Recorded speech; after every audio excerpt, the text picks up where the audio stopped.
ગુજરાતી ભવાઈ. હે લાંબો ડબલો તો આગળી સુને પાઘડી નાખી બોલ બોલ તો બોલતું બોલતો હે ચમીલો ગુજરાતી હું છે ચમીલો ગુજરાતી તા થૈયા થૈયા તા થઈ તા થૈયા થૈયા તા થઈ અરે સાંભળ રંગલી ઓ સાંભળ રંગલી ક્યાં આવી ગઈ મારી રંગલી નક્કી છાપું લઈને ક્યાંક વાંચવા બેસી ગઈ હશે આ એની રોજની ટેવ છે એ આવી રંગલી આવી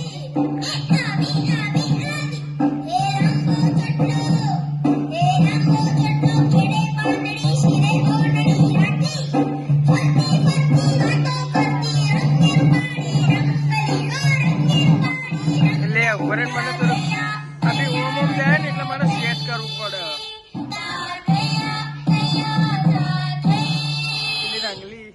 એ મારી રંગલી હા ચકલી ક્યાં ગઈ હતી સવારમાં હું તને આખા ઘરમાં ગોતી વળ્યો હે આમ ગોતી તેમ ગોતી ધ્યાન ગઈ આખા ઘરમાં ફરી વળ્યો મારી રંગલી મળી નહીં થૈયા તા થઈ રંગલી આવી ના છે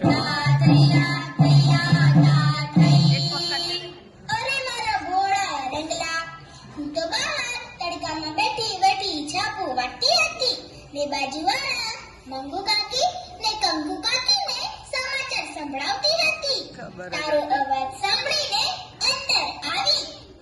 હે બેટી નંદી વાટતી છાપું જગતી આખા જગને છાપામાં શું શું છે છાપું બેટી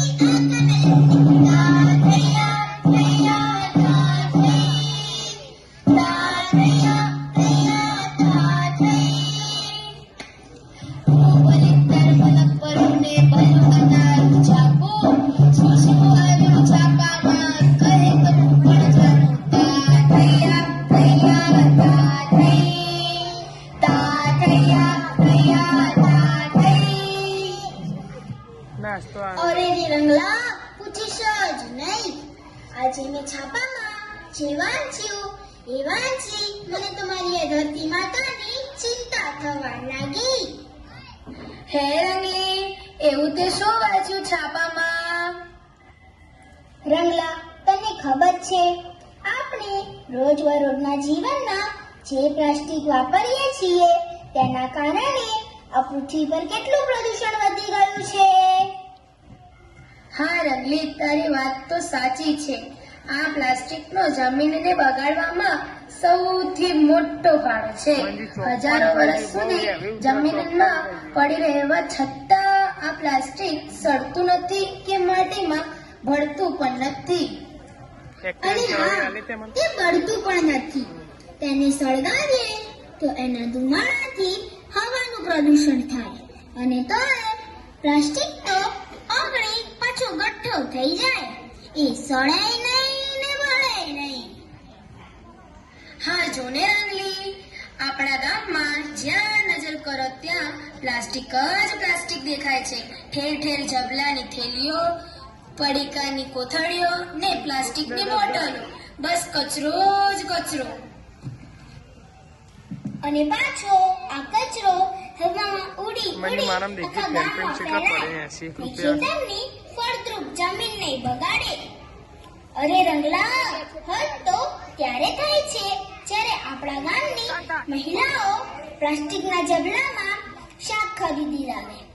અને પછી એ જબલામાં શાકના છોતરા ફળના છોતરા એઠવાડ ને બીજો બધો કચરો ભેગો કરી નાખી દે છે ને પછી બિચારા ગાય કૂતરા એમાં ભરેલો ખોરાક ખાવાની લાલચે એ પ્લાસ્ટિક પણ ખાઈ જાય છે બસ રંગલા આજે છાપામાં આવી છે જબલામાં ભરેલા ખોરાક ખાવાની લાલચે કેટલી બધી ગાયો આજે આ પ્લાસ્ટિક પણ ખાઈ જાય છે આ પ્લાસ્ટિક એમના આંતરડામાં ફસાઈ જાય છે અને કેટલી પામે છે. છેલ્લા 2 મહિનામાં 15 જેટલી ગાયોના મોત આ પ્લાસ્ટિકની થેલીઓના કારણે થયા. કોઈ ગાયના પેટમાંથી 15 કિલો તો કોઈ ગાયના પેટમાંથી 17 કિલો પ્લાસ્ટિક નીકળ્યું. સાચી વાત છે તારી રંગલી. આપણે શાક લેવા જઈએ કે બીજી કોઈ વસ્તુ ખરીદવા જઈએ તો ઘરેથી કાપડની મજબૂત થેલી લઈને જવું જોઈએ, જેથી પ્લાસ્ટિકની થેલી લેવી જ ન પડે. અને હા, આપણા ઘરનો કચરો, એઠવાડ વગેરેને પ્લાસ્ટિકની કોથળીમાં ભરીને ના નાખવા જોઈએ. શું આપણે એટલા આળસુ બની ગયા છીએ કે પ્રાણીઓ ખાઈ શકે એવી વસ્તુઓ પણ કોથળીમાં ભરીને ફેંકી દઈએ? આપણા ઘરની કચરા પેટીને ચોખ્ખી રાખવા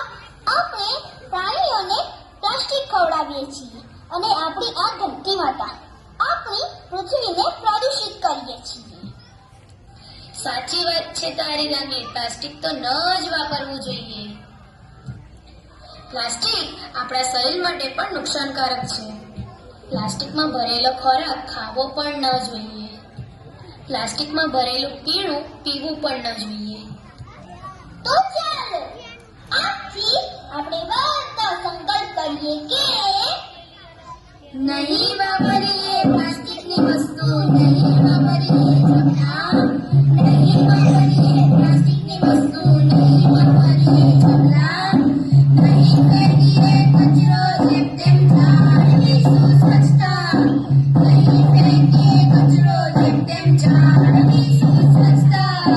તાત્રિયા ત્રૈયા તાત્રી, તાત્રિયા ત્રૈયા તાત્રી. ભૂખ લાગે કૂતરી આવતું